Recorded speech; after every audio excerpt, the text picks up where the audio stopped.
just the way the shots were, we figured whoever they were in pursuit of also was in the ditch. And that they had what we speculated was that they had jumped out and fired at the cops, and then the cops fired back. We are continuing our team coverage tonight on an officer-involved shooting that happened in Hubbard County, Minnesota. That's where 3 people are dead and an officer has been treated for a gunshot wound. Police have not yet confirmed with us who died in the incident, but we have been in contact with the family who have asked us to share the pictures of 2 people who were tragically killed in this case. They are 36-year-old Candy Krotzer Gucci and 39-year-old Heidi Krotzer Pierce. Valley News teams Bailey Hurley and Maddie Gelseth have team coverage for us this evening and are joining us now with the very latest. Let's begin with Bailey.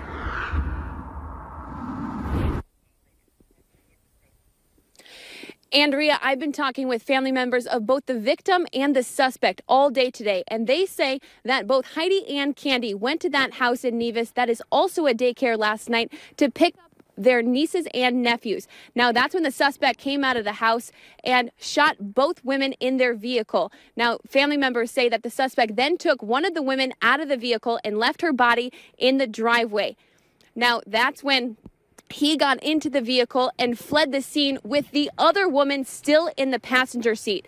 And now that brings us here to County Road 119 and 190th Street, where a standoff and gunfire ensued between the Hubbard County Sheriff Department and the suspect. I'm now joined with Maddie Gelseth, who talked with a bunch of neighbors in the area today about what exactly unfolded here last night. Maddie, what did they tell you? Bailey, this officer was shot right here, and I'm going to take you above the hill over here. This is where the hill, where the gunshots continued with the suspect and officers. This is where the suspect died in his vehicle. I spoke to a few neighbors who said they heard between 6 and 10 gunshots to go off, and they said they were scared for their lives. We were sitting here watching TV on the couch. About 10 after 9, all of a sudden, we heard all these shots, and it was rapid fire shots. So we jumped up because it sounded like it was right in our backyard. And then I looked out the window, out the living room window, and you could see the lights of like a cop car. Now family members tell us there was no one injured in this incident, no children injured during this tragic event. Reporting live in Nevis, Maddie Gelseth, Valley News Live. All right, Maddie and Bailey, thank you both. Both female victims leave behind a total of 8 young children. Stick with Valley News Live as we continue to keep you updated on air and online. One man is in jail after officers say he threatened them during a traffic stop just east of Mayville, North Dakota. Trail County officers say they tried pulling over Brandon Morris just before noon this morning on Highway 200 for driving 115 miles per hour. Officers say Morris led them on a chase for about 2 miles. They eventually stopped him with a tire deflation device, but Morris wouldn't get out of the car and said he had a weapon, so police called in a SWAT team. After about an hour and a half, Morris surrendered. No weapon was found in his car. He was arrested for driving under suspension, fleeing police, and for warrants in Trail and Cass counties. New information tonight on a Jamestown woman who disappeared early yesterday morning. The Jamestown Police Department now says 58-year-old Ramey Rath has been found dead. Rath was last heard from around 3 Thursday morning. A sergeant with the police department was asked to check on her well-being. Her vehicle was found in the Kensal, North Dakota area. Her cause of death has not yet been released. As we head into the weekend, we're looking for a little relief. Maybe that means warmer temps, or maybe it means no shoveling. Hutch, even 1 out of 2 will work. Yeah, that's probably not going to take place this weekend, although we're not going to get very warm. Some of us will have some shoveling to take care of this weekend. There is already a winter storm watch, but notice it's mainly in the western and southern portion of the area where there is the best chance of heavy snow. Now, some in our southern counties could see some snow develop as we go through the weekend, and it looks like mainly in our southern counties. Before tonight, light winds, temperatures slipping below 0 and slowly falling to near 10 below by midnight tonight. Grand Forks similarly will be in the teens below by midnight, and it's a good thing those winds are fairly light. Wind chills will be closer to 15 to 25 below this evening. Now, it does look like we do have that chance of some shovel trouble. I'll detail the track and timing of the storm the way it looks right now. coming up here in just a moment. All right. Thank you, Hutch. Gas service has been shut off for over 900 households in Moorhead after a gas line break.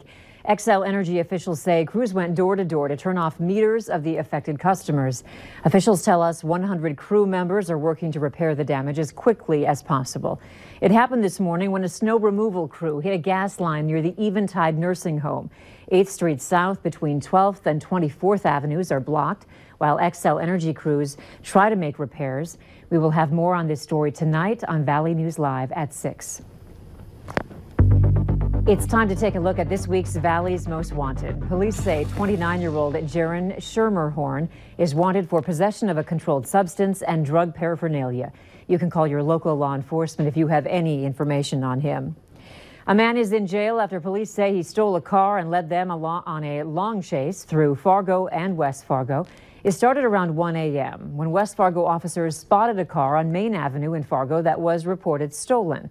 Officers used a tire deflation device early in the pursuit to slow the vehicle down. And the chase ended in West Fargo when the driver got stuck in a ditch. After a brief standoff, he surrendered. 31-year-old Cody Church was arrested for possession of a stolen vehicle, fleeing in a motor vehicle, and multiple warrants. Fargo police are warning about an email scam where the scammer claims to be with Fargo police and says you need to pay a parking ticket. The email, shown in the top photo in this story, says the parking ticket is for unwanted engine. It has a link in the email for people to click to pay the ticket. Authorities are reminding people not to fall for these scams and call police if you are suspicious.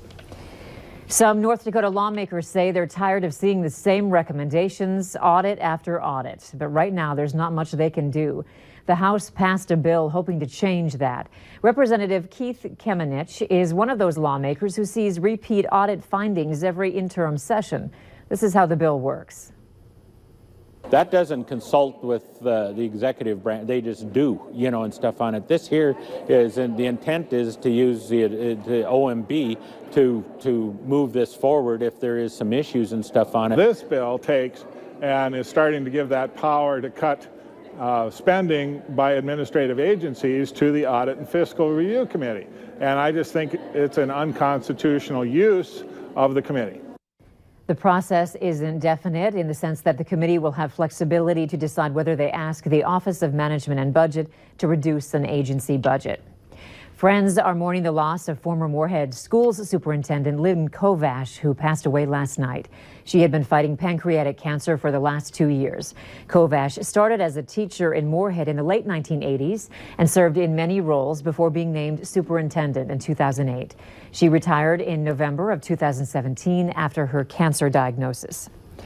Supreme Court Justice Ruth Bader Ginsburg is back on the bench.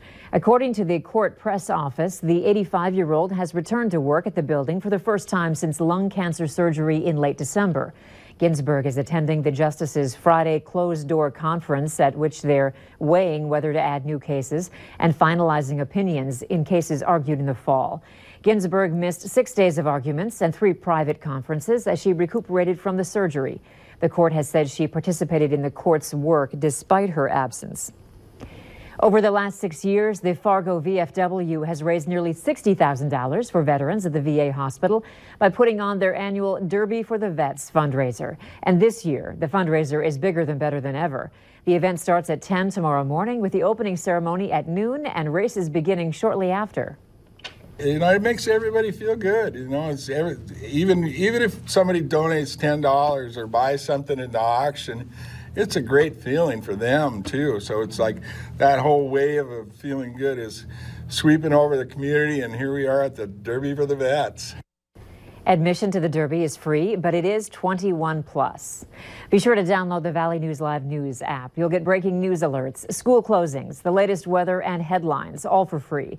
Just search VNL News in the App Store or Google Play Marketplace.